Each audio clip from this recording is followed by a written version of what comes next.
Withdrawing money from your Google account after an account review is a straightforward process. Follow these steps to ensure a smooth transaction. Step 1. Sign into your Google account.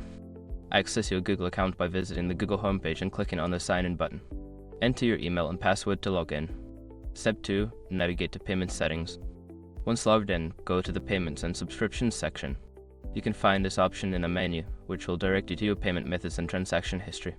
Step 3. Select your balance. In the Payment Settings, locate your account balance.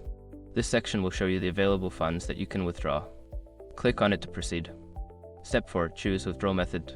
Before filing a refund or dispute, use the ishraq.com link in the description to open the refund dispute deadline calculator and confirm your deadline. Step 5. Confirm and complete the withdrawal. Review the withdrawal details and confirm the transaction. Once you confirm, your request will be processed. You will receive a notification once the funds are successfully transferred. In conclusion, following these steps will help you withdraw money from your Google account efficiently. Make sure to keep an eye on your email for any updates regarding your transaction.